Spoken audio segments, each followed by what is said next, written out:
कीजिएगा कि अपने पड़ोस में आसपास जो बुजुर्ग लोग होंगे, डीजे उतना तेज मत बताइएगा, क्योंकि उनके लिए कोई बीपी का मरीज है तो काफ़ी दिक्कतें होंगी। सर आपका पैर स्पर्श कर रहे हैं, आशीर्वाद दीजिए श्री कृष्ण। जय श्री श्री कृष्णा। क्वेश्चन मार्क कोई है, ठीक है ना। कोई क्वेश्चन इसमें डाला था बीएससी नर्सिंग के लिए, ठीक है। बीएससी नर्सिंग जो होता है वो 12th के बाद होता है, जिसका स्टेट लेवल पर भी इंट्रेंस एग्जाम होता है और प्राइवेट स्कूल वाले भी अपना इंट्रेंस एग्जाम कराते हैं, ठीक है ना। स्टेट लेवल पे होगा तो आपकी फीस आई थिंक 11,000 से 12,000 और सारी चीज़ें मिला के 37,000 में एक साल फीस होती है। और प्राइवेट से करोगे तो एनुअल अगर कहो देखा जाए तो एक सेमेस्टर का 70 से 80,000 मिनिमम फीस होती है, और कहीं कहीं अच्छे कॉलेजों में जाओगे तो 1,20,000 1,37,000 के आसपास होगा। और बीएससी नर्सिंग 3 साल का होता है, तो 12th में फिजिक्स केमिस्ट्री बायोलॉजी होना चाहिए, 45% मिनिमम मार्क होना चाहिए, इसके अलावा और कुछ नहीं चाहिए। कैटेगरी वाइज मार्क अलग अलग हैं, तो कोशिश कीजिए 75% मिनिमम नंबर रखिए, ठीक है ना, फिजिक्स केमिस्ट्री बायो में। ठीक, गुड आफ्टरनून सभी को, जय श्री कृष्णा। जन्माष्टमी की ढेर सारी शुभकामनाएं सभी लोगों को। जल्दी से जुड़ जाइए, उसके बाद शाम को अच्छे से जन्माष्टमी मनाइए। मेरे घर भी मनाया जाता है अच्छे से, क्योंकि मेरे घर 2 भाई हैं। कौन से? श्री कृष्ण के लड्डू गोपाल जिसको कहते हो, मेरे घर हैं काफ़ी दिनों से। सर आनंद मोहन का टॉपिक का क्या नाम है? आनंद मोहन ने जो प्लाज्मिड बनाया था उसको कहा जाता है अपघटक प्लाज्मिड या डिग्रीगेटिव प्लाज्मिड, जो तेल के अपघटन में सहायता प्रदान करता है। तो क्वेश्चन तुम्हारे उसमें बुकलेट में ये दिया हुआ था कि अपघटन प्लाज्मिड पर संक्षिप्त टिप्पणी लिखिए, या करके एक क्वेश्चन लिखा था जीवाणुओं में पाए जाने वाले अपघटित प्लाज्मिड के निर्माण की क्रियाविधि का सचित्र वर्णन कीजिए, ठीक है ना। राधे राधे, इस तरीके से दिया हुआ था। तो उतना तुम लोगों को बनाना भी पड़ेगा और उतना लिखना भी पड़ेगा जो कल लिखे थे। और उसके पहले हम लोग जो पढ़े थे उसमें पढ़े थे बीटी फसल या बीटी, वो पढ़े थे आलू, बीटी, तंबाकू, ये सब चीज़ें। तो बैसिलस थ्यूरिनजेंसिस जीवाणु की सहायता से हम बीटी फसल का निर्माण करते हैं। तो अगर ये क्वेश्चन भी कह रहा है कि बीटी फसल पर टिप्पणी लिखिए या बीटी फसल के निर्माण की क्रियाविधि का सचित्र वर्णन कीजिए, तो वो फिगर बनाओगे स्टेप बाय स्टेप, जो बनाए थे बैक्टीरिया का लेके 5 एंजाइम के कार्यों में, 5 एंजाइम का में जो फंक्शन है वो भी लिखोगे, और जो थियोरी लिखे थे उसके लिए भी लिखोगे, ठीक है ना। ठीक, बीएससी नर्सिंग 4 साल का है, ठीक है, लेकिन बीएससी अगर करके जाओगे तो 3 ही साल लगेगा, ठीक है ना। मतलब normal BSc zoology botany chemistry वाला, ठीक है, नहीं तो 4 साल का है। सर एनसीईआरटी से नहीं पढ़ाते हैं? बिल्कुल एनसीईआरटी पढ़ाते हैं और कोई टॉपिक नहीं, बस इससे यही है कि एनसीईआरटी में हेडिंग दे दिया है और उसके बारे में डिटेल में समझाया नहीं है। तो डिटेल में पढ़ लो आगे चल के, जैसे किसी बच्चे ने पूछा अभी बीएससी नर्सिंग के बारे में, तो इंट्रेंस एग्जाम में उसका काम देगा। बोर्ड एग्जाम तो वैसे भी तुम अच्छे नंबर से पास हो गए, ये मेरी भी गारंटी है, ठीक है। ठीक, सभी लोग जुड़ गए हैं, क्लास को शेयर कीजिए। शेयर करना क्या, ये तो ऐप पे है, जल्दी से जुड़ जाइए और रेगुलर बने रहिए क्लास में। तो आज जो टॉपिक हम लोग पढ़ेंगे उसमें पढ़ेंगे वाहित मल उपचार के बारे में सबसे पहले, ठीक है ना। रेलवे ग्रुप डी की जानकारी यहाँ कहाँ से दोगे यार, बोर्ड एग्जाम पहले पास करो उसके बाद देखो। सर मेरा एक डाउट है, जीवाणु प्रोकैरियोटिक है या यूकैरियोटिक? वो प्रोकैरियोटिक होता है क्योंकि उसमें न्यूक्लियस नहीं होता, या जीवाणु में पाए जाने वाले न्यूक्लियस को इनसिपिएंट न्यूक्लियस कहते हैं, जिसके कुछ अवशेष पाए जाते हैं जिसके कारण उसको न्यूक्लियस न कह के न्यूक्लियाइड कहते हो, ठीक है ना, इसलिए वो प्रोकैरियोटिक है। Monera, protista, fungi, Plantae, Animalia जो वर्ड बनाया गया उसी हिसाब से उसको प्रोकैरियोटिक यूनिसेलुलर ऑर्गेनिज्म में रखा गया, ठीक है ना। ठीक, क्वेश्चन आपका जवाब मिल गया। और किसी बच्चे का कोई क्वेश्चन हो तो एक बार लिख दो, उसके बाद हम आंसर दें, उसके बाद आगे बढ़ते हैं, ठीक है ना। ठीक है अभिषेक कुमार जी, आपके क्वेश्चन का आंसर आपको दे दिया गया है, ठीक है ना। चैप्टर का आज लास्ट दिन है, कल ऑब्जेक्टिव आएगा, हो सकता है। ठीक है, हो गया सर, यस बिल्कुल स्टार्ट कीजिए। चलो, चंदा या चंद कोयली है, कहा उन्होंने कहा है, ठीक, ठीक है ना। चलो, ये सब टॉपिक को जो भी अभी है इसमें डिस्कस कर लिया जाएगा, पर हम लोग शुरू करेंगे किससे? वाहित मल उपचार से। किससे? वाहित मल उपचार। तो सबसे पहले हम फिगर बना के उसको समझा दे रहे हैं, उसके बाद समझने की कोशिश किया जाएगा। पेन चेंज कर लिया जाए। वाहित मल उपचार, ये क्वेश्चन भी आपको सचित्र वर्णन ही पूछा है और लॉन्ग आंसर है, तो ये इस बात का ध्यान रखना सीवेज के बारे में, ठीक है ना। मेरा कमांड, गुड़िया यादव जी बोलिए। प्रोकैरियोटिक है तो उसमें हिस्टोन भी है और नॉन हिस्टोन भी है। न्यूक्लियाइड अगर होगा तो उसमें होगा नॉन हिस्टोन प्रोटीन, और प्लाज्मिड होगा तो उसमें होगा हिस्टोन प्रोटीन। और प्लाज्मिड का दूसरा नाम लिखे थे एक्स्ट्रा क्रोमोसोमल जेनेटिक मटेरियल, मतलब वो रहे या ना रहे एक न्यूक्लियाइड है, एक एक्स्ट्रा होता है कभी कभी, ठीक है ना, मतलब न्यूक्लियाइड के एब्सेंस में जाके फिर प्लाज्मिड उसके आनुवंशिक लक्षणों को एक पीढ़ी से दूसरी पीढ़ी में ले जाता है ट्रांसफॉर्मेशन की क्रिया के द्वारा, जब कॉन्जुगेशन की क्रिया होती है तो, ठीक है ना। आगे वाले चैप्टर में कॉन्जुगेशन हम लोगों को पढ़ना है, ठीक। सर बायोगैस का डायग्राम बना होगा, हाँ बनाना होगा बिल्कुल, टैंक वो बनाए थे जो हम डाइजेस्टर टैंक, उसको बनाना पड़ेगा, ठीक है। ओके सर, सबके कमेंट आ रहे हैं रितिका जी, ठीक। बोर्ड एग्जाम में कैसे क्वेश्चन पूछता है, वो एक क्वेश्चन सीरीज आएगी, उस बात को लेकर आप परेशान मत होइएगा, प्रिंस सर से बात हो गई है, अब मैं रेगुलर हो सकता है कुछ दिनों में यूट्यूब पे आ जाए हम, ठीक ठीक। हैप्पी जन्माष्टमी। अब बिना देरी किए हुए क्लास को आगे बढ़ाते हैं, ठीक है ना। चलो, good afternoon sir, sorry late हो गया, कोई लेट नहीं हुआ बाबू। देखो सबसे पहले हम लोग बात करते हैं किस पे, वाहित मल पे। वाहित मल किसे कहते हो, देखो हमारे घरों से जो कचरा निकलता है या गंदा पानी निकलता है, फैक्ट्रियों से जो गंदा पानी निकलता है, नदियों तालाबों या वगैरह में सीवेज या नाले का जो पानी सीधे जाता है, ठीक है ना, उस नाले के पानी में या फैक्ट्रियों के से निकले पानी में, या हमारे घरों से जो सीवेज नालियों की पानी है, या हमारे टॉयलेट बाथरूम का जो पानी है, ठीक।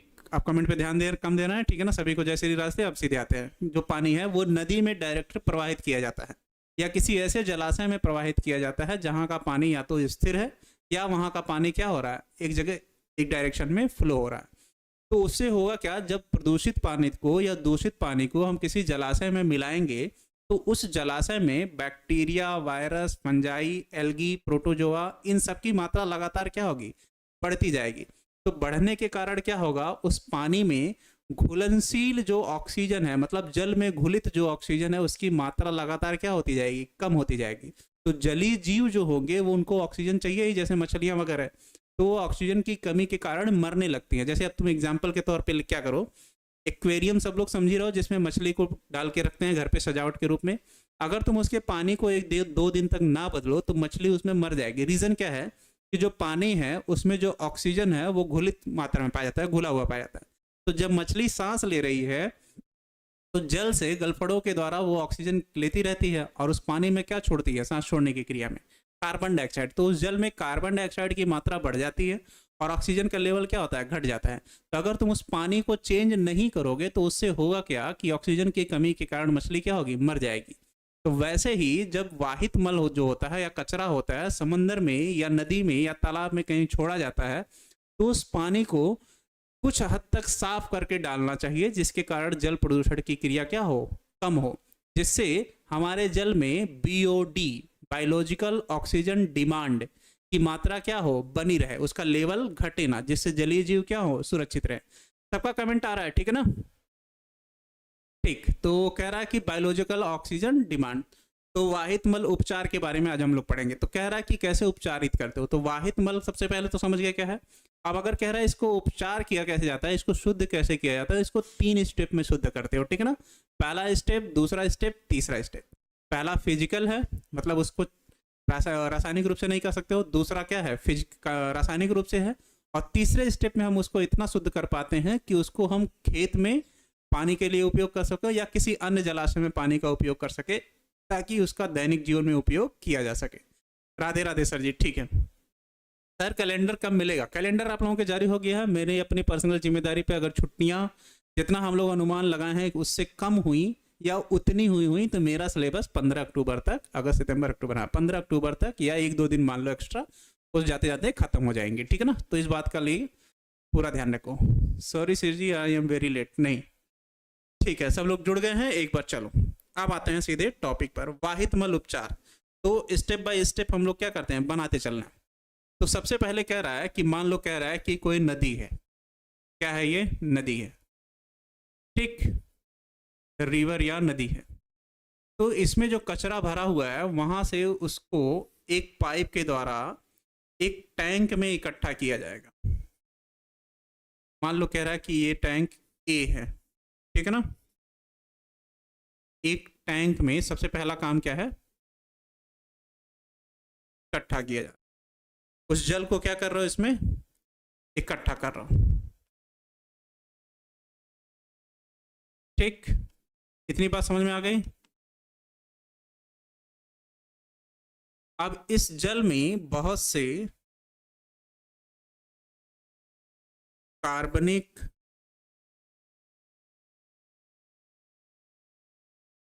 अकार्बनिक,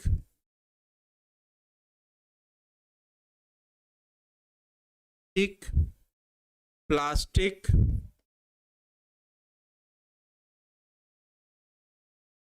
बोतल, लकड़ी, ठीक है ना, एक्सेट्रा कर लो, बहुत सी ऐसी वस्तुएं तैर रही होंगी जिसको आसानी से हम छान कर अलग कर सकते हैं, ठीक है ना। ठीक, कोई लेट नहीं हुआ है, आराम से चुपचाप सुनिए, वैसे ही वाहितमल उपचार हो जाएगा, क्योंकि ये सुनने की चीज है, समझने की चीज है, लिख कर याद करने की चीज नहीं है, ठीक है ना, ये टॉपिक। तो सबसे पहले उसको इकट्ठा करो जल को, और जल में बहुत सारी क्या पाई जा रही हैं, अशुद्धियां पाई जा रही हैं। तो इसको कह रहा है कि लगभग 6 से 8 घंटे के लिए हम क्या करते हैं, छोड़ देते हैं। कितना? इसको लगभग 6 से 8 घंटे के लिए क्या करते हो, छोड़ देते हो इस टैंक में। जिससे क्या होगा कि जो घुलित है, जैसे धूल है, मिट्टी के कण हैं, ये सब चीजें क्या होंगी, नीचे बैठ जाएंगी, ठीक। और जो चीज ये बड़े बड़े कण थे, प्लास्टिक और बोतल, इसको क्या कर रहे थे, छान के अलग कर रहे थे। तो जो सबसे पहला काम क्या होगा इसमें, सबसे पहला काम क्या होगा कि इसमें निलंबन की क्रिया हो जाएगी, निलंबन, या इसी को इंग्लिश में कह रहे हो सेडिमेंटेशन, सेडिमेंटेशन की क्रिया होगी या निलंबन होगा। इन सब के बारे में अभी हम अच्छे से लिख दे रहे हैं कि सेडिमेंटेशन में क्या होगा। दूसरा स्टेप क्या है इसमें, ठीक, एक तो ये हो गया, दूसरा इसमें होगा छानना, जिसको फिल्ट्रेशन कह रहे हो, छानना, छानना, या उसको हम लोग कह रहे हैं फिल्ट्रेशन,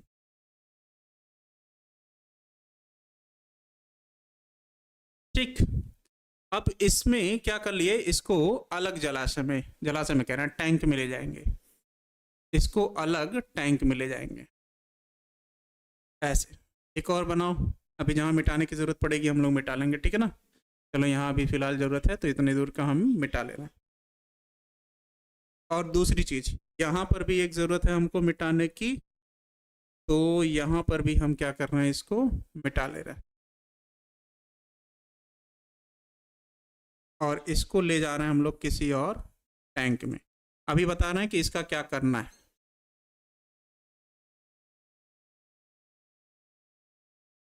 ठीक। चलो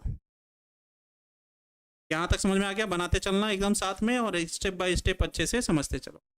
सबसे पहले क्या किए हो, उस जल को एक टैंक में, सर चित्र भी बनाना है बिल्कुल, एक टैंक में इकट्ठा किए, और 6 से 8 घंटे के लिए उस जल को वैसे ही क्या कर दिए, छोड़ दिए, ठीक है ना। कार्बन डाइऑक्साइड ही देते हैं और मछली भी, सर हम भी कार्बन डाइऑक्साइड देते हैं और मछली भी।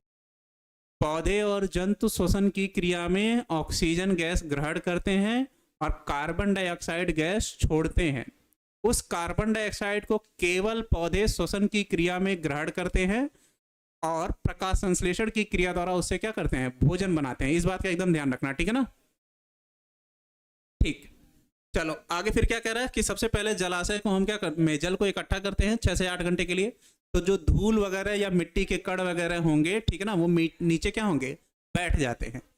और नीचे जो बैठ गया और जो ऊपर होगा प्लास्टिक का डिब्बा, लकड़ी वगैरह, उसको छान कर अलग कर लिया जाएगा, और सेडिमेंटेशन या निलंबन की क्रिया में मिट्टी के कण नीचे बैठ गए। अब इस मिट्टी के कण को हम क्या किए, नीचे ले जाके इकट्ठा कर दिए। ये क्या हो गया, गाद कह सकते हो इसको, या मिट्टी के कण लिख सकते हो, मिट्टी के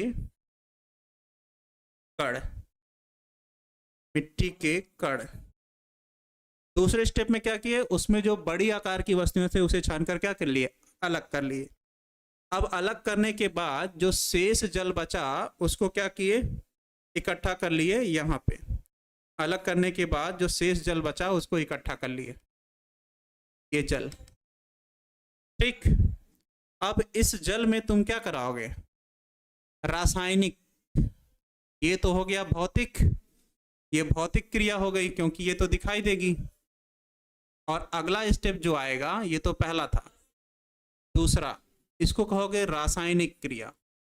रासायनिक क्रिया, इसमें क्या करोगे, तेजी से वायु प्रवेश कराओगे। क्या करोगे, तेजी से किसी भी,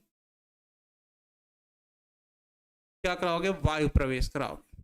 अब वायु में बहुत सारी गैसें पाई जाती हैं, ठीक है ना, इस बात का एकदम ध्यान रखना।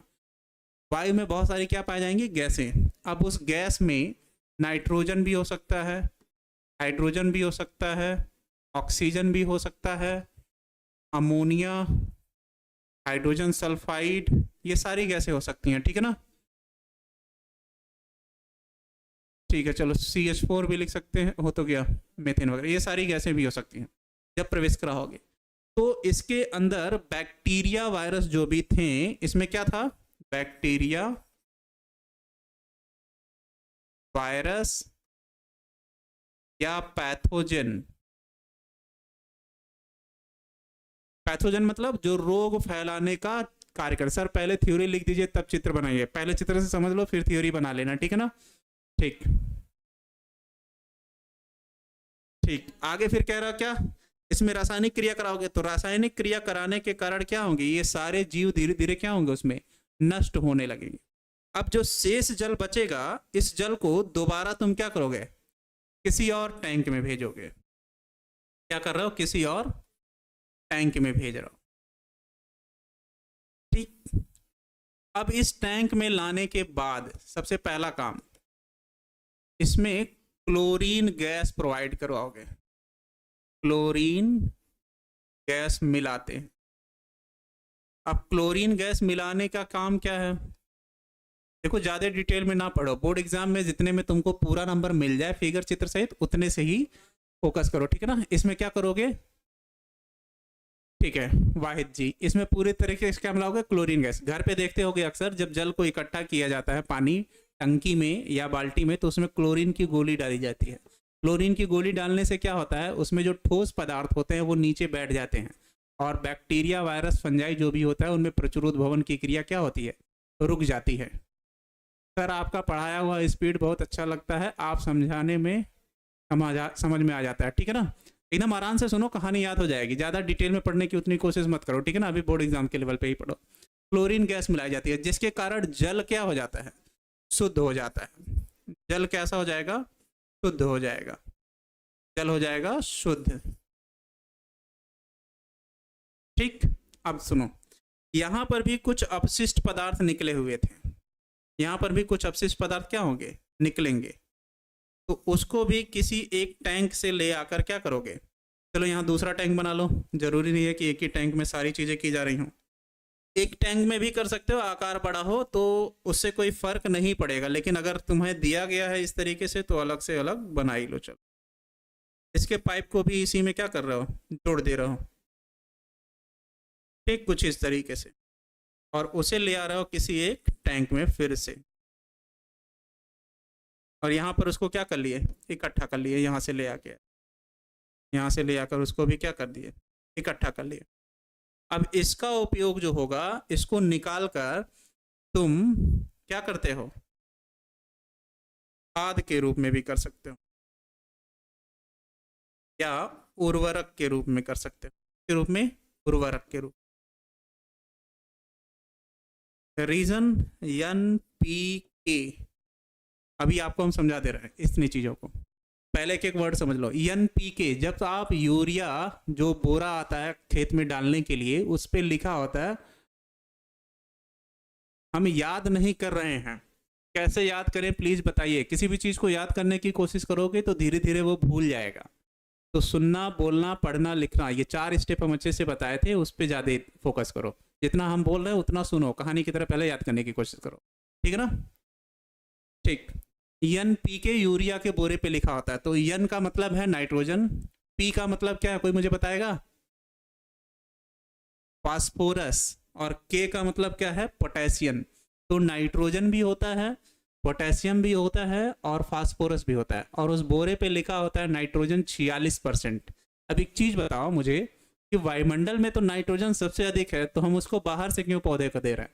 क्योंकि वायुमंडल में जो नाइट्रोजन है वो जिस रूप में पाया जाता है पौधे उस रूप में ग्रहण नहीं कर सकते हैं, इसलिए उसको हम लोग सॉलिड फॉर्म में देते हैं ताकि वो मिट्टी में घुल जाए, और मिट्टी से जब जल अवशोषण की क्रिया हो नाइट्रोजन उसके साथ जल के साथ क्या हो, चला जाए। ठीक है ना।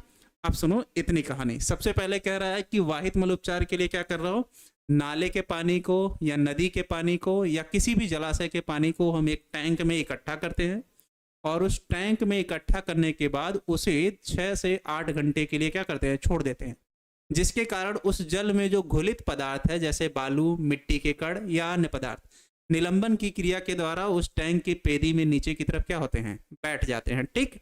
और जो जल है वो ऊपर की तरफ क्या होता है, साफ बच जाता है। उस जल में कुछ प्लास्टिक होगा, कोई डिब्बा होगा, कोई लकड़ी का टुकड़ा होगा, अन्य पदार्थ होंगे, जिसे हम क्या करते हैं, छान कर क्या करते हैं, अलग कर लेते हैं।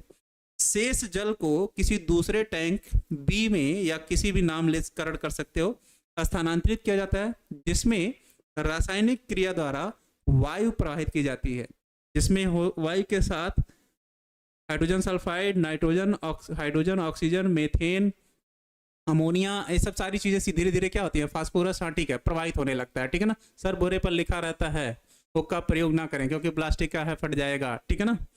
तो प्रवाहित करते हो, जिसके कारण उसमें रासायनिक क्रिया होती है और वो जल क्या होने लगता है, शुद्ध होने लगता है। तो उसमें जो भी अपशिष्ट पदार्थ होते हैं वो भी एक जगह क्या होते हैं, नष्ट होने लगते हैं। दूसरे केस में देखो यहाँ एक स्टेप इसको हम लोग जोड़े ही नहीं है।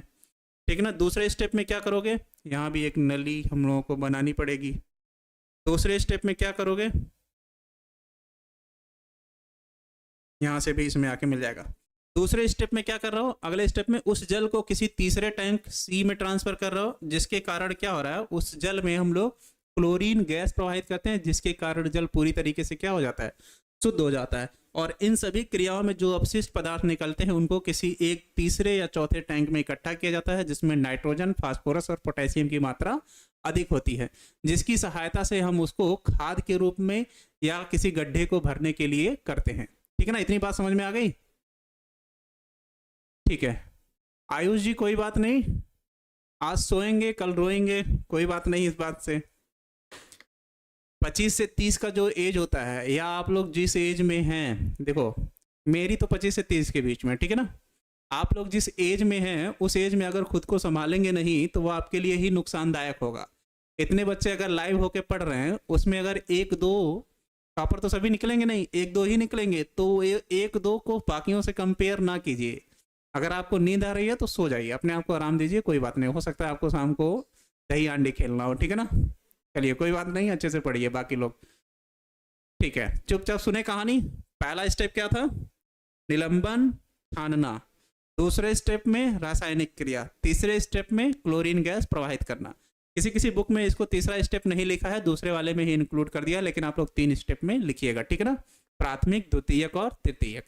तो नोट्स भी बनाना है, थोड़ा साइड होकर समझा दीजिए। चलो ठीक है, 30 सेकंड के लिए हट रहे हैं, उसके बाद लिखते रहो। ठीक है ना। चलो ठीक है, लिखते रहो। 30 सेकंड के लिए हट रहे हैं, ठीक है ना, हट रहे हैं हम। ठीक है, लिखते रहो। चलो कमेंट पे हम पढ़ रहे हैं। ठीक है, ओके सर। स्टनले हॉल एक साइंटिस्ट हैं जिन्होंने कहा कि किशोरावस्था सबसे तनावपूर्ण अवस्था होती है। तो आप लोग जिस अवस्था में हैं वो सबसे तनावपूर्ण अवस्था है। सर हम पढ़ रहे हैं, सर हम पढ़ रहे हैं। ठीक है, चलो 400। ठीक, हैंड रिटन नोट्स बना रहे हैं हम, ठीक है ना, वो चला जाएगा, आप लोगों को उसको लेके परेशान नहीं है, क्योंकि अभी तो कितना दिन हुआ मुझे उसी में सारे काम कुछ छूटे पड़े थे, किसी ने छोड़ के गया था, वो सारा काम करना पड़ रहा है। ठीक है ना। प्रैक्टिकल एग्जाम देने से क्या होता है, बायोटेक्नोलॉजी करोगे तो तुमको प्रैक्टिकल एग्जाम की ज़्यादा जानकारी होनी चाहिए, जो कि मैंने किया हुआ है, फंडामेंटल ट्रेनिंग। सर मत पढ़ा रहे हैं, आप सुनो। अब लिखोगे क्या, वाहित मल उपचार के बारे में। तो सबसे पहला काम वाहित मल उपचार। वाहित मल उपचार हेडिंग डालोगे क्या, वाहित मल उपचार। तो सबसे पहले वाहित मल के बारे में लिखोगे ही, पेन थोड़ा पतला चल रहा है, तो सबसे पहले क्या लिखोगे, लिखोगे जलाशय अब वो नदी हो सकता है, तालाब हो सकता है, झरना हो सकता है, कुछ भी हो सकता है, ठीक है ना। में उपस्थित जल, में उपस्थित जल रासायनिक क्रिया, रासायनिक क्रिया या रासायनिक क्रिया या भौतिक क्रियाओं द्वारा, भौतिक क्रियाओं द्वारा, भौतिक क्रियाओं द्वारा प्रदूषित होते हैं। क्या होते हैं? प्रदूषित, प्रदूषित होते हैं, प्रदूषित होते हैं, जिसके कारण, जिसके कारण जल में BOD, biological oxygen demand, BOD या बायोलॉजिकल ऑक्सीजन डिमांड की मात्रा घटती जाती है, की मात्रा घटती जाती, की मात्रा घटती जाती है, जिससे, जिससे जलीय जीव, जिससे जलीय जीवों, लिख लो, जलीय जीवों की मृत्यु होने लगती है, की मृत्यु होने लगती है, जिससे जलीय जीवों की मृत्यु होने लगती, ठीक है ना। इतनी बात समझ में आ गया? सर आप तो हमेशा से भी अच्छा पढ़ाते हैं। ठीक है, कोई बात नहीं यार, चलो पढ़ो आराम से चुपचाप, ठीक है ना। किसी की तारीफ, किसी की बेइज्जती, किसी की बुराई। एक कहावत है, कहावत नहीं है, शायद मैंने कहीं पढ़ा था, जिस इंसान की कोई बुराई, सब लोग मिलकर बुराई कर रहे हैं, उसकी तुम बुराई मत करो, क्योंकि पूरी दुनिया तो उसकी बुराई कर ही रही है, तो तुम उसकी बुराई करोगे तो फिर तुम्हारे और उसके में और दुनिया में फ़र्क क्या रह गया।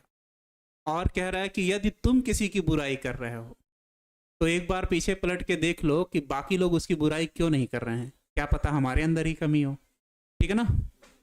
ठीक, ठीक है, चलो ठीक। मृत्यु होने लगती है, मृत्यु होने लगती है, जिससे, जिससे वातावरण को, जिससे वातावरण को, वातावरण को हानि पहुंचता है, वातावरण को हानि पहुंचता है।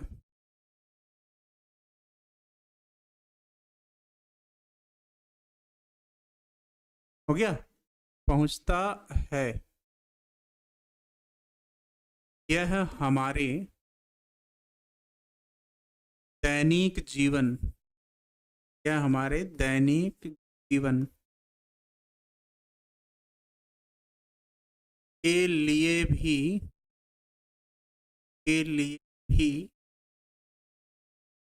हानिकारक, हानिकारक होता है, हानिकारक होता है, जिससे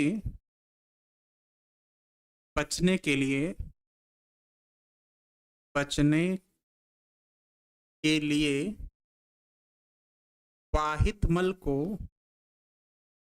वाहित मल या घर से, फैक्ट्री से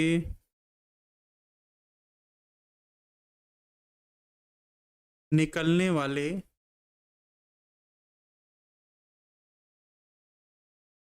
निकलने वाले जल को उपचारित किया जाता है, उपचारित किया जाता है, जिसके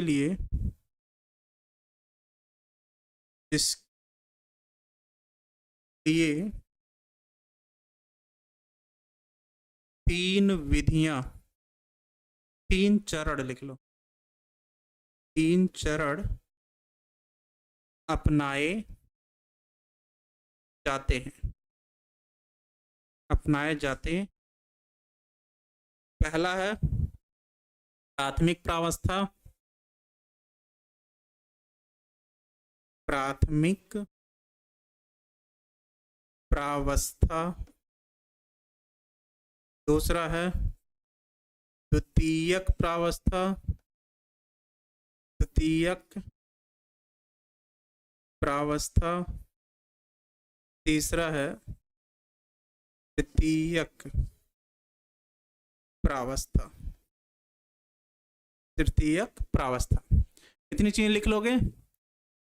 not happy, love you sir. Divyanshu ji क्या दिक्कत हो गया? जी गुरुजी, पैरामेडिकल का एग्जाम देने से क्या फायदा होता है sir, please reply me. Muskan ji, paramedical total biology होता है, फिजिकल जो वर्ड फिजिकल बायोलॉजी जो होती है उसके लिए होता है, ठीक है ना? ठीक।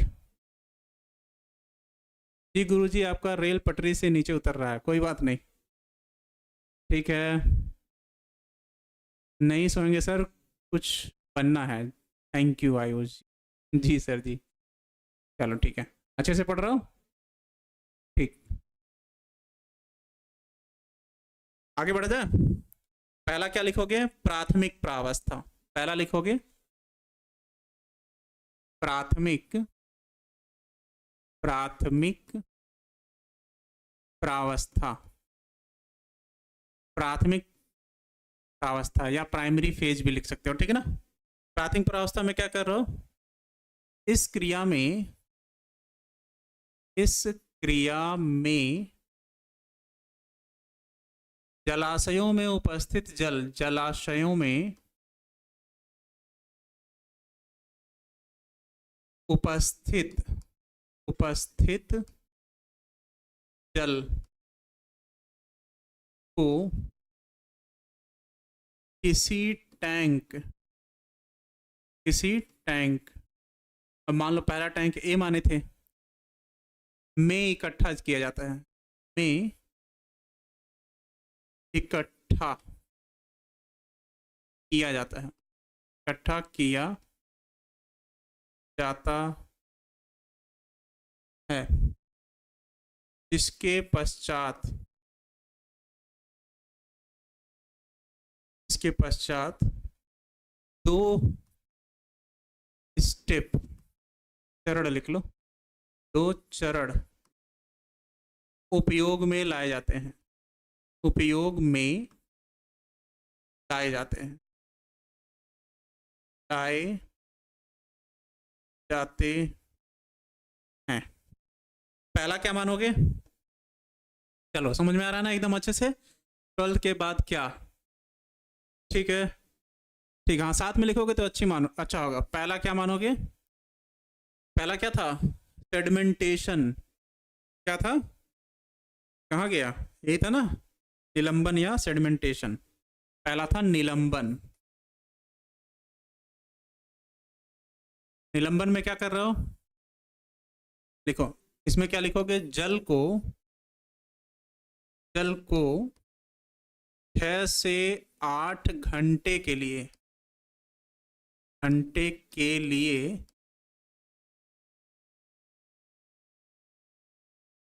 टैंक में स्थिर रखा जाता है, बहने नहीं दिया जाता है, स्थिर रखा जाता है, जिसके कारण, जिसके कारण मिट्टी के कण, मिट्टी के कण या अन्य पदार्थ नीचे बैठ जाते हैं, नीचे बैठ जाते हैं। दूसरा स्टेप क्या लोगे इसमें? दूसरा स्टेप लोगे छानना, छानना, ठीक है ना। छानने वाले स्टेप में देखो पहले भी छानते हो, ऐसा नहीं है कि पहले भी नहीं छानते, लेकिन जो छोटी बड़ी चीज़ें अभी बच गई हैं उसको दूसरे स्टेप में छानते हो, ठीक है ना। सर आप, सर इसको फिगर में तो समझ ही गए हैं, लैंग्वेज का पीडीएफ ही लेके पढ़ा दीजिए, टाइम बचेगा। देखो अब पीडीएफ से पढ़ाते हैं तो दिक्कत होने लगती है, और अब पीडीएफ मांगने लग रहे हो। थोड़ा सा लिखने की आदत डालो, क्योंकि 3 घंटा तुमको कंटिन्यू एग्जाम में लिखना भी है, ठीक है ना। पीडीएफ कब देना है, कैसे देना है, उसको मैं अच्छी तरीके से बना चुका हूँ, ठीक है ना। ठीक है, ठीक, ठीक है। आगे छानने में क्या लिखोगे? इस क्रिया में, इस क्रिया में जल से बड़े पदार्थों को, बड़े पदार्थों को छान कर अलग किया जाता है, छान कर अलग किया जाता है, अलग किया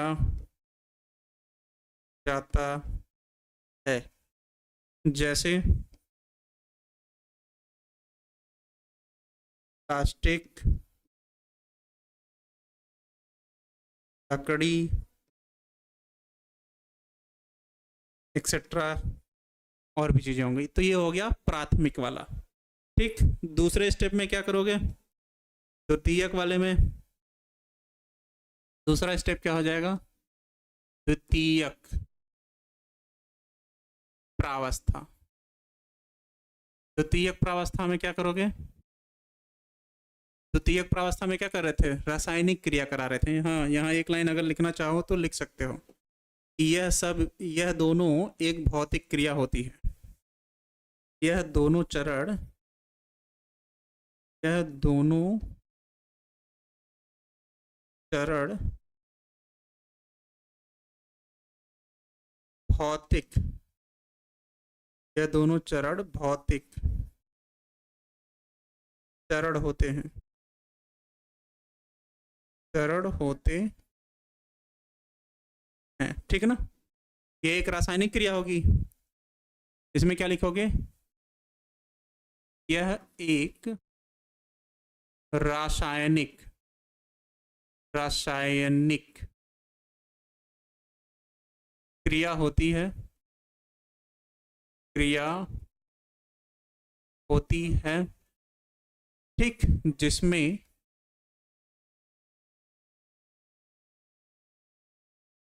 टैंक, टैंक बी में, टैंक बी में वायु प्रवाहित की जाती है, वायु प्रवाहित जाती है, जाती है, इससे अपघटन की क्रिया, क्रिया तेजी से होने लगती है, तेजी से होने लगती है, लगती है।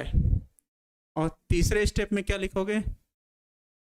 तीसरा, तृतीयक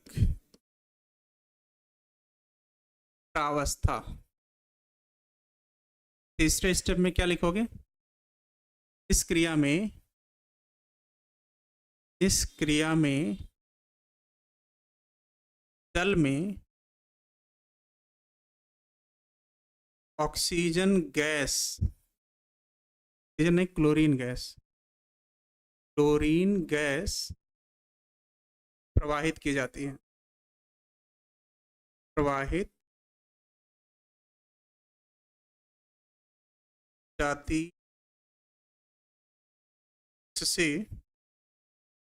जल शुद्ध हो जाता है, इससे जल शुद्ध हो जाता है। और नोट में क्या लिख लोगे? नोट में लिख लोगे, इन सभी क्रियाओं में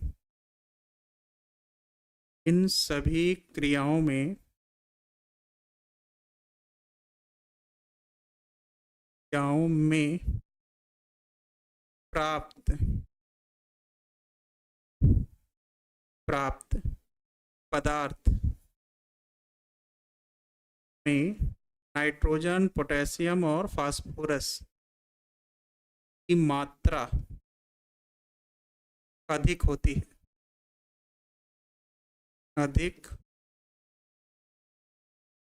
है से, या जिसका लिख सकते, जिसका उपयोग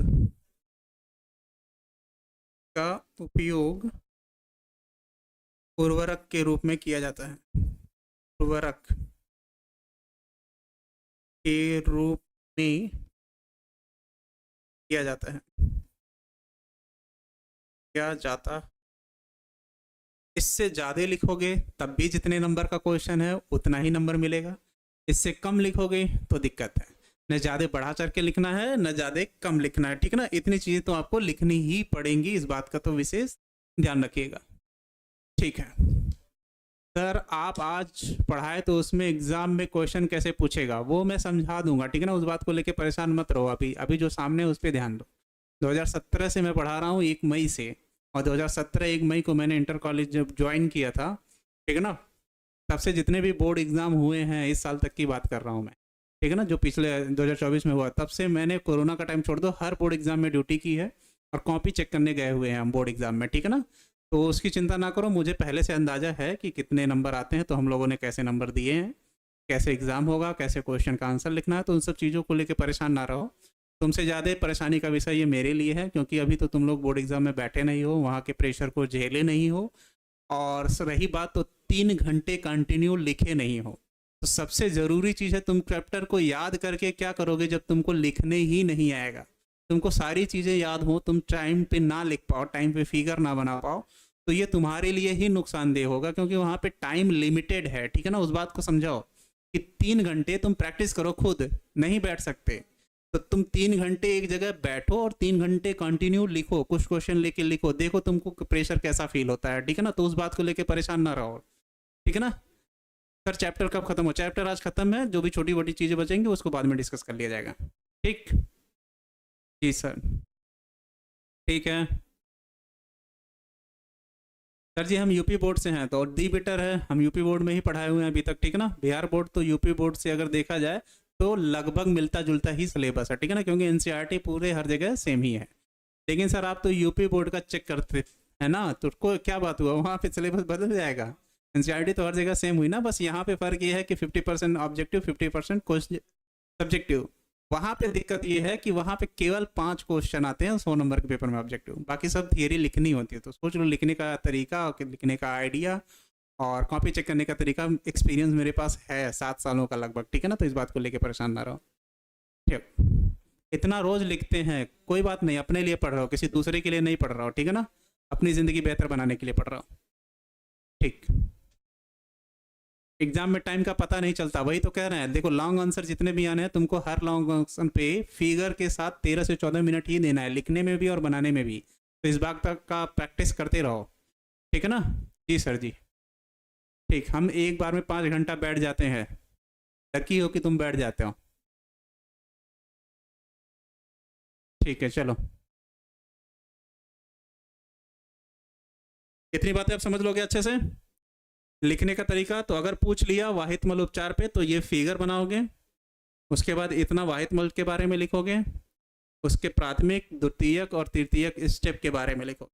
अब कुछ चीज़ें हैं जिसको हम लोग पहले डिस्कस कर लेते हैं, ठीक है ना।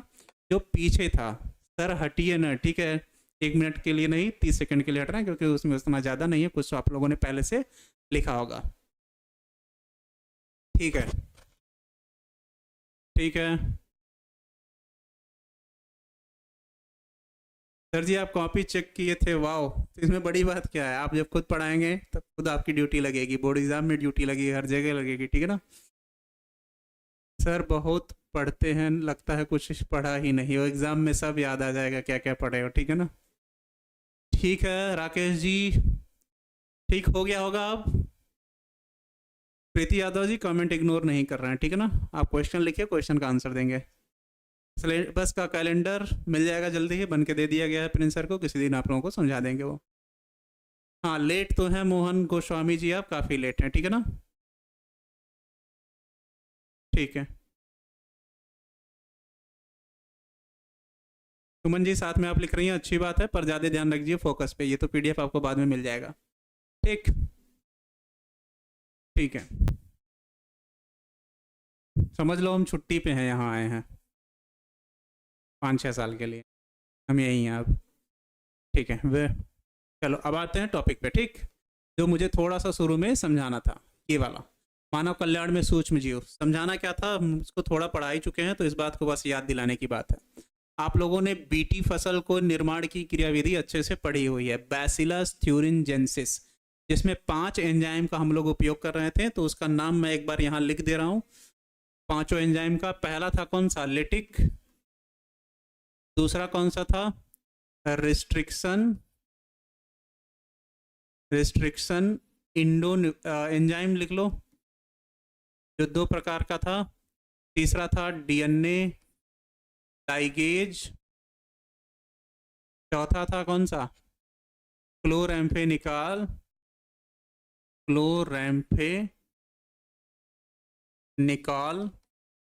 और एक था लाइसोटाइम। तो बीटी फसल के निर्माण के लिए इस 5 एंजाइम का उपयोग किया जा रहा था, ठीक है ना। ये पूरी तरीके से अच्छे से आप लोगों ने एक पूरा लेक्चर बीटी फसल के बारे में लिया हुआ है, ठीक है ना। लाइसोजाइम एंजाइम की सहायता से कोशिका का सेल वॉल या कोशिका भित्ति नष्ट किया जाता है। लेटिक एंजाइम की सहायता से पूरी कोशिका को नष्ट की जाती है, जिससे क्या मिलता है, डीएनए। रिस्ट्रिक्शन एंजाइम 2 प्रकार का होता था, रिस्ट्रिक्शन इंडोन्यूक्लियेज और रिस्ट्रिक्शन एक्सोन्यूक्लियेज, जिसके कारण क्या होता था, डीएनए को किनारे और मध्य भाग से काटा जाता था, और डीएनए लाइगेज एंजाइम की सहायता से 2 डीएनए को आपस में जोड़ा जाता था, और क्लोरैम्फेनिकॉल एंजाइम की सहायता से डीएनए को संख्या में क्या करते हैं, बढ़ाते हैं। इसको कहते हैं लाइसोजाइम। किसी को हिंदी चाहिए थी, इसको कहते हो लिटिक, ठीक, इसको कहते हो लाइगेज, इसको कहते हो क्लोरैम्फेनिकॉल, ठीक। और जो चौथा वाला था उसको कहते हो प्रतिबंधन एंजाइम, ठीक है ना। ये है हिंदी, चौथा वाला वहां जगह नहीं था तो हम नीचे लिख दिए, ठीक है ना। समझ में आ गया अच्छे से। नहीं खाना अभी नहीं खाए। दूसरा लिखे हो जैव उर्वरक के रूप में, तो नाइट्रोजन स्थिरीकरण करने वाले जीवाणु, Nitrosomonas, Nitrobacter, nitrogen fixing bacteria. तो बैक्टीरिया या जीवाणु के, मान लो मैं यहाँ पे एक संरचना बनाऊं, किससे बना लूं, इस कलर से, इस कलर से कुछ इस तरीके से, तो इसके प्लाज्मिड में, मतलब इसके अंदर ये जो संरचना है, इसमें कुछ जीन पाए जाते हैं, क्योंकि ये डीएनए है तो पाए जाएंगे जीन। उस जीन को हम लोग कहते हैं निफ जीन। निफ का मतलब है नाइट्रोजन, एफ का मतलब है फिक्सिंग, नाइट्रोजन फिक्सिंग जीन। तो अगर पूछे किसी जीवाणु में नाइट्रोजन फिक्सिंग जीन कहाँ पाए जाते हैं, तो उसको कहोगे बैक्टीरिया के या जीवाणु के प्लाज्मिड में। कहाँ पर, प्लाज्मिड में, प्लाज्मिड में, कहाँ पर, प्लाज्मिड। जो वायुमंडल से क्या करते हैं, नाइट्रोजन को स्थिरीकरण करते हैं, जैसे Nitrosomonas, Nitrobacter, nitrogen fixing bacteria, इस तरीके से, ठीक है ना। वायुमंडल से नाइट्रोजन को क्या करते हैं, रसायन, एंजाइम और जैव, क्या अन्य टॉपिक भी है, पता नहीं ऐसा कुछ लिखा है, ठीक है ना। अगला लिखा है मृत पशु तथा जंतुओं को सड़ाने में, तो लिखा है बैसिलस माइक्वाइड्स और बैसिलस रैमोस, लिख दे रहे हैं, हिंदी नहीं पढ़ रहे तो रैमोस, और इसको क्या कहोगे? बैसिलस माइक्वाइड्स, ये जीवाणु का नाम है। और क्या है? बैसिलस वुल्गेरिस, वुल्गेरिस। ये जो जीवाणु हैं, ये जब कोई जानवर या कोई पौधे सड़ जाते हैं या कट कर गिर जा रहे हैं, ठीक है ना, व्यामृत हो जा रहे हैं, क्या बात है यार, हिचकी आ रही है, कौन याद कर रहा है, तो ये सारे उस जीवों के शरीर को सड़ाने में या अपघटित होने में क्या करते हैं? सहायता प्रदान करते हैं। कौन कौन सा? बैसिलस माइक्वाइड्स, बैसिलस रैमोस और बैसिलस वुल्गेरिस। तो इस पेज की सारी चीज़ें समझ में आ गई होंगी। और फिर कह रहा है जैव अनुसंधानों में न्यूरोस्पोरा एक कवक है जिसका उपयोग जैव प्रौद्योगिकी में तुम एंटीबायोटिक बनाने में उपयोग करते हो। किसके उपयोग में? एंटीबायोटिक। पेनिसिलिन भी यूज कर रहे थे, पेनिसिलियम नोटेटम नामक कवक से, ठीक है ना। एंटीबायोटिक या प्रतिजैविक, ठीक, इतनी बातों का ध्यान रखो। और क्लोरेला एक शैवाल है जो प्रकाश संश्लेषण की क्रिया के द्वारा क्या बनाता है? भोजन बनाता है। और क्लोरेला में क्या पाया जाता है? आयोडीन पाया जाता है। इस शैवाल में आयोडीन पाया जाता है। आयोडीन, क्या लिख रहे हैं भाई हम? आयोडीन पाया जाता है, जिसके कारण इसका उपयोग हम किस तरीके से करते हैं? भोजन, या कहीं कहीं पे लिखा है सलाद, सलाद के रूप में करते हैं। तो अगर पूछेगा किस शैवाल को हम सलाद के रूप में या भोजन के रूप में उपयोग करते हैं, तो क्लोरेला नामक शैवाल को। या पूछेगा किस शैवाल से आयोडीन प्राप्त होता है, तो उसको हम कहते हैं क्लोरेला, ठीक है ना। लैमिनेरिया भी एक है, यहीं पे अगर लिखना चाहो तो लिख सकते हो लैमिनेरिया, लैमिनेरिया, याद पड़ गया तो लिख लो। लैमिनेरिया से भी क्या मिलता है? आयोडीन मिलता है, ठीक है ना। अगर वो भी नाम लेके पूछ रहा है तो लिख सकते हो। और यहाँ पे क्या लिखे हो? ब्लू ग्रीन एल्गी, जैसे नॉस्टॉक और एनाबिना है। तो ये शैवाल, लेकिन इनके कुछ लक्षण जीवाणु से मिलते हैं, इसलिए उसकी श्रेणी में इसको रखा गया है, ठीक है ना। और ब्लू ग्रीन एल्गी जो होता है वो सबसे अधिक ऑक्सीजन बनाने में हेल्प करते हैं। तो अगर एक क्वेश्चन पूछ लिया पृथ्वी पर सबसे अधिक ऑक्सीजन कौन देता है, तो ऑप्शन में अगर पेड़ पौधे और शैवाल दिया हुआ है तो पेड़ पौधे न टिक करके तुम क्या टिक करोगे? शैवाल, क्योंकि दुनिया में सबसे अधिक ऑक्सीजन अगर कोई बनाता है तो शैवाल, ठीक है ना। जी नहीं, हम शादीशुदा नहीं हैं, ठीक है ना, ऐसे कोई बात नहीं है। आयोडीन पाया जाता है, ठीक है। चलो बता, आज की क्लास सबको कैसी लगी? जितने भी हैं, ठीक, काफ़ी लोग हैं फिलहाल, तो जल्दी बताइए आज की क्लास आप लोगों को कैसी लगी? याद हो जाएगा कि नहीं इतनी चीज़ें, और याद रहेंगी कि नहीं इतनी चीज़ें? सर ये ऑब्जेक्टिव पूछता है सर जी। जी हाँ, ऑब्जेक्टिव पूछता है, इसीलिए इतनी चीज़ें ऐड कर दी हैं, ठीक है। चैप्टर एंड, ठीक है, कल ऑब्जेक्टिव आएंगे। भोजन गलत लिखा है, अरे हाँ यार, भोजन हो गया। थैंक यू जिसने भी बताया, ठीक है ना, ठीक है। चलो याद हो गया, याद रहेगा, याद रहेगा, ठीक। अब अगला चैप्टर जब भी शुरू होगा ऑब्जेक्टिव क्वेश्चन होने के बाद, मैं क्या करूँगा, जैसे ये चीज़ें मैं समझा दे रहा हूँ, अगर तो ऐसे मान लो कोई क्वेश्चन है जैव प्रौद्योगिकी के बारे में, तो उसको फिगर बेस्ड समझा देंगे, लेकिन ये वाली चीज़ें कोशिश करेंगे कि हमारे जो टाइपिस्ट जी हैं उनसे टाइप करवा लें कि आंसर में जितना लिखना होगा। पर ये चीज़ का हम विशेष ध्यान रखेंगे कि उसको लिखते समय मैं किताबी लैंग्वेज न लिख के अपनी लैंग्वेज में लिखने की कोशिश करूंगा, ताकि आपको अच्छे से याद रहे, ठीक है ना। हाथ से लिख के उनको दे दिया करेंगे, फिर वो टाइप कर देंगे। सर पूरा समझ में आ गया है, ठीक है। तो कल इस चैप्टर का ऑब्जेक्टिव पे जाते हैं, ठीक है ना। सर जब हम साथ में राइट लिखते हैं तो अच्छा नहीं होता, कोई बात नहीं, प्रैक्टिस तो है। देखो समय से लिखना जरूरी है। क्वेश्चन देखो, जब हम लोग बोर्ड कॉपी चेक करने जाते हैं, ठीक है ना, थोड़ा सा सुन लो, तो सबसे पहले हम लोगों को हिदायत दी जाती है ये कि बच्चा अगर लिखा है तो उसका नंबर आप नहीं काटेंगे, नंबर आपको देना है, जितना लिखा है उतने के हिसाब से। ऐसा नहीं कि थोड़ा लिख दिया पूरा नंबर दे दें। राइटिंग पे नंबर नहीं कटता है, बशर्ते आप इस बात का ध्यान रखना कि आंसर पूरा लिखे हों और दूर दूर मतलब साफ लिखे हों, पढ़ने में आसानी हो जाए। टीचर पढ़ ले रहा है तो समझ लो तुम्हारी राइटिंग सही है, ठीक है। क्लास को यहीं ख़त्म करते हैं, ठीक है ना। कल ऑब्जेक्टिव आएगा इस पर ध्यान रखना, ठीक है। बाय। हेलो बच्चा पार्टी, मैं अभिषेक एसपी सर स्वागत करता हूं आपके अपने चैनल में जिसका नाम है टारगेट बोर्ड। एक बार दोबारा आप लोगों से मिलकर अच्छा लगा, और सबसे पहले मेरी तरफ से सभी को जन्माष्टमी की ढेर सारी शुभकामनाएं। और सबसे निवेदन है कि अच्छे से जन्माष्टमी मनाइए, बिना किसी शोर शराबे के, बिना किसी मतलब क्या कहते हैं उसको, घटना को घटित किए हुए, बिना किसी चोट लगने के, सब कुछ मतलब अपने आप को सेफ रखिए। और ज़्यादा ध्यान दीजिएगा कि अपने पड़ोस में आसपास जो बुजुर्ग लोग होंगे, डीजे उतना तेज मत बताइएगा क्योंकि उनके लिए कोई बीपी का मरीज है तो काफ़ी दिक्कतें होंगी। सर आपका पैर स्पर्श कर रहे हैं, आशीर्वाद दीजिए श्री कृष्ण। जय श्री श्री कृष्णा। क्वेश्चन मार्क कोई है, ठीक है ना।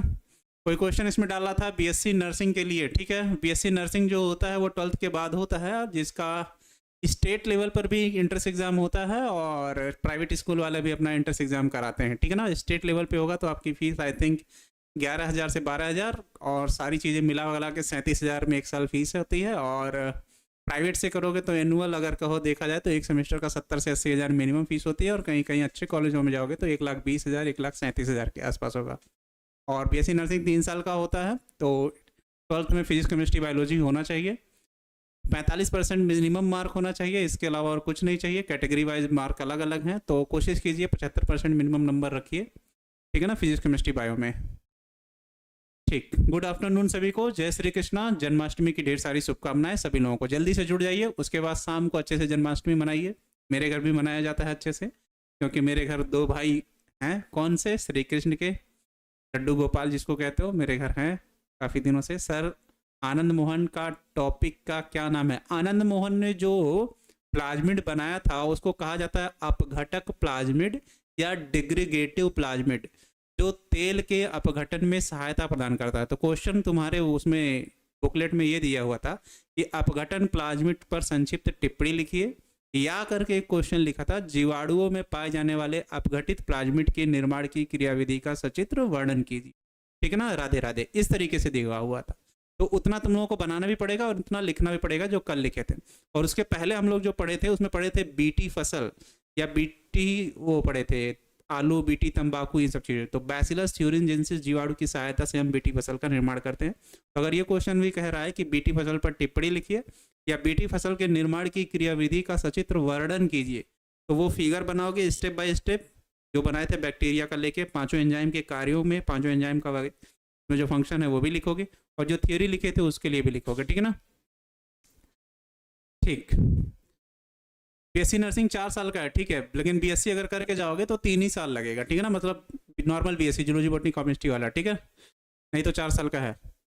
सर एनसीईआरटी से नहीं पढ़ाते हैं? बिल्कुल एनसीईआरटी पढ़ाते हैं और कोई टॉपिक नहीं, बस इससे यही है कि एनसीईआरटी में हेडिंग दे दिया है और उसके बारे में डिटेल में समझाया नहीं है। तो डिटेल में पढ़ लो आगे चल के, जैसे किसी बच्चे ने पूछा अभी बीएससी नर्सिंग के बारे में, तो इंट्रेंस एग्जाम में उसका काम देगा। बोर्ड एग्जाम तो वैसे भी तुम अच्छे नंबर से पास हो गए, ये मेरी भी गारंटी है, ठीक है। ठीक, सभी लोग जुड़ गए हैं, क्लास को शेयर कीजिए, शेयर करना क्या, ये तो ऐप पे है, जल्दी से जुड़ जाइए और रेगुलर बने रहिए क्लास में। तो आज जो टॉपिक हम लोग पढ़ेंगे उसमें पढ़ेंगे वाहित मल उपचार के बारे में सबसे पहले, ठीक है ना। रेलवे ग्रुप डी की जानकारी यहाँ कहाँ से दोगे यार, बोर्ड एग्जाम पहले पास करो उसके बाद देखो। सर मेरा एक डाउट है, जीवाणु प्रोकैरियोटिक है या यूकैरियोटिक? वो प्रोकैरियोटिक होता है क्योंकि उसमें न्यूक्लियस नहीं होता, या जीवाणु में पाए जाने वाले न्यूक्लियस को इनसिपिएंट न्यूक्लियस कहते हैं, जिसके कुछ अवशेष पाए जाते हैं जिसके कारण उसको न्यूक्लियस न कह के न्यूक्लियाइड कहते हो, ठीक है ना, इसलिए वो प्रोकैरियोटिक है। Monera, protista, fungi, Plantae, Animalia जो वर्ड बनाया गया उसी हिसाब से उसको प्रोकैरियोटिक यूनिसेलुलर ऑर्गेनिज्म में रखा गया, ठीक है ना। ठीक, क्वेश्चन आपका जवाब मिल गया। और किसी बच्चे का कोई क्वेश्चन हो तो एक बार लिख दो, उसके बाद हम आंसर दें, उसके बाद आगे बढ़ते हैं, ठीक है ना। ठीक है अभिषेक कुमार जी, आपके क्वेश्चन का आंसर आपको दे दिया गया है, ठीक है ना। चैप्टर का आज लास्ट दिन है, कल ऑब्जेक्टिव आएगा हो सकता है, ठीक है, हो गया सर, यस बिल्कुल स्टार्ट कीजिए। चलो, चंदा या चंद कोयली है, कहा उन्होंने कहा है, ठीक, ठीक है ना। चलो, ये सब टॉपिक को जो भी अभी है इसमें डिस्कस कर लिया जाएगा, पर हम लोग शुरू करेंगे किससे? वाहित मल उपचार से। किससे? वाहित मल उपचार। तो सबसे पहले हम फिगर बना के उसको समझा दे रहे हैं, उसके बाद समझने की कोशिश किया जाएगा। पेन चेंज कर लिया जाए। वाहित मल उपचार, ये क्वेश्चन भी आपको सचित्र वर्णन ही पूछा है और लॉन्ग आंसर है, तो ये इस बात का ध्यान रखना सीवेज के बारे में, ठीक है ना। मेरा कमांड, गुड़िया यादव जी बोलिए। प्रोकैरियोटिक है तो उसमें हिस्टोन भी है और नॉन हिस्टोन भी है। न्यूक्लियाइड अगर होगा तो उसमें होगा नॉन हिस्टोन प्रोटीन, और प्लाज्मिड होगा तो उसमें होगा हिस्टोन प्रोटीन। और प्लाज्मिड का दूसरा नाम लिखे थे एक्स्ट्रा क्रोमोसोमल जेनेटिक मटेरियल, मतलब वो रहे या ना रहे एक न्यूक्लियाइड है, एक एक्स्ट्रा होता है कभी कभी, ठीक है ना। मतलब न्यूक्लियाइड के एब्सेंस में जाके फिर प्लाज्मिड उसके अनुवांशिक लक्षणों को एक पीढ़ी से दूसरी पीढ़ी में ले जाता है ट्रांसफॉर्मेशन की क्रिया के द्वारा, जब कॉन्जुगेशन की क्रिया होती है तो, ठीक है ना। आगे वाले चैप्टर में कॉन्जुगेशन हम लोगों को पढ़ना है, ठीक। सर बायोगैस का डायग्राम बना होगा, हाँ बनाना होगा बिल्कुल।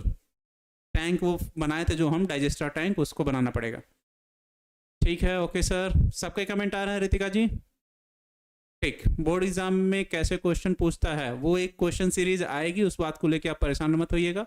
प्रिंस सर से बात हो गई है, अब मैं रेगुलर हो सकता है कुछ दिनों में यूट्यूब पे आ जाए हम, ठीक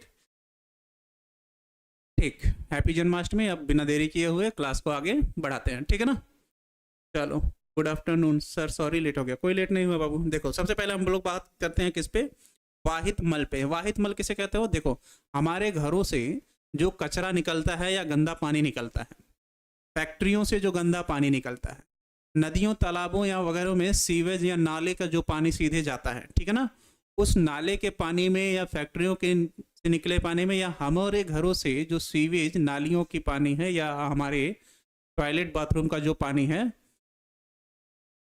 ठीक। आप कमेंट पे ध्यान कम देना है, ठीक है ना। सभी को जय श्री रास्ते, अब सीधे आते हैं। जो पानी है वो नदी में डायरेक्ट प्रवाहित किया जाता है, या किसी ऐसे जलाशय में प्रवाहित किया जाता है जहाँ का पानी या तो स्थिर है, या वहाँ का पानी क्या हो रहा है, एक जगह एक डायरेक्शन में फ्लो हो रहा है। तो उससे होगा क्या, जब प्रदूषित पानी को या दूषित पानी को हम किसी जलाशय में मिलाएंगे, तो उस जलाशय में bacteria, virus, fungi, algae, protozoa, इन सब की मात्रा लगातार क्या होगी, बढ़ती जाएगी। तो बढ़ने के कारण क्या होगा, उस पानी में घुलनशील जो ऑक्सीजन है, मतलब जल में घुलित जो ऑक्सीजन है, उसकी मात्रा लगातार क्या होती जाएगी, कम होती जाएगी। तो जलीय जीव जो होंगे वो, उनको ऑक्सीजन चाहिए ही, जैसे मछलियां वगैरह, तो वो ऑक्सीजन की कमी के कारण मरने लगती हैं। जैसे अब तुम एग्जाम्पल के तौर पे क्या करो, एक्वेरियम सब लोग समझी रहो, जिसमें मछली को डाल के रखते हैं घर पे सजावट के रूप में। अगर तुम उसके पानी को 1-2 दिन तक ना बदलो तो मछली उसमें मर जाएगी। रीजन क्या है कि जो पानी है उसमें जो ऑक्सीजन है वो घुलित मात्रा में पाया जाता है, घुला हुआ पाया जाता है।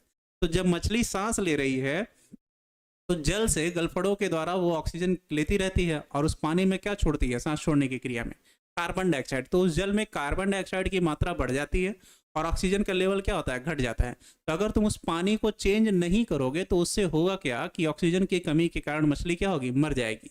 तो वैसे ही जब वाहित मल जो होता है या कचरा होता है समंदर में या नदी में या तालाब में कहीं छोड़ा जाता है, तो उस पानी को कुछ हद तक साफ करके डालना चाहिए, जिसके कारण जल प्रदूषण की क्रिया क्या हो, कम हो, जिससे हमारे जल में बीओडी, बायोलॉजिकल ऑक्सीजन डिमांड की मात्रा क्या हो, बनी रहे, उसका लेवल घटे ना, जिससे जलीय जीव क्या हो, सुरक्षित रहे। सबका कमेंट आ रहा है, ठीक है ना। ठीक, तो कह रहा है कि बायोलॉजिकल ऑक्सीजन डिमांड। तो वाहित मल उपचार के बारे में आज हम लोग पढ़ेंगे। तो कह रहा है कि कैसे उपचारित करते हो, तो वाहित मल सबसे पहले तो समझ गया क्या है।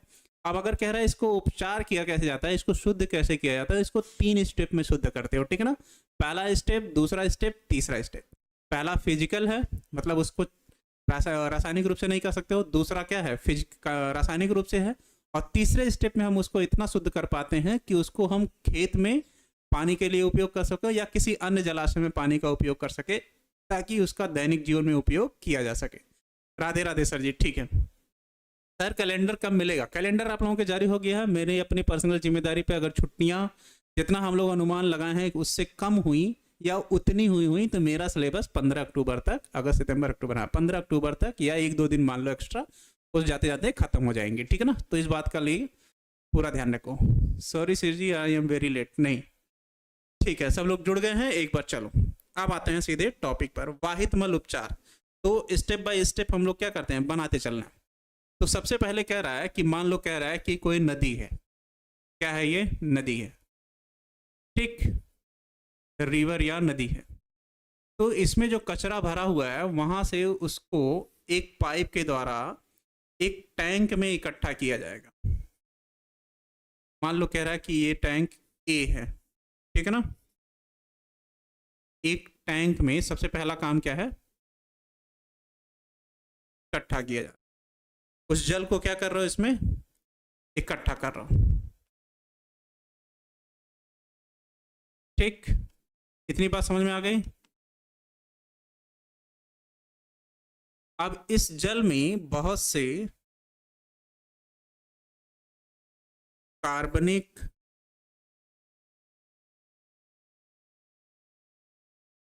अकार्बनिक,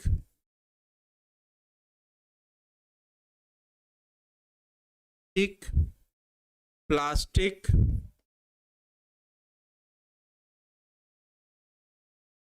बोतल, लकड़ी, ठीक है ना, एक्सेट्रा कर लो, बहुत सी ऐसी वस्तुएं तैर रही होंगी जिसको आसानी से हम छान कर अलग कर सकते हैं, ठीक है ना।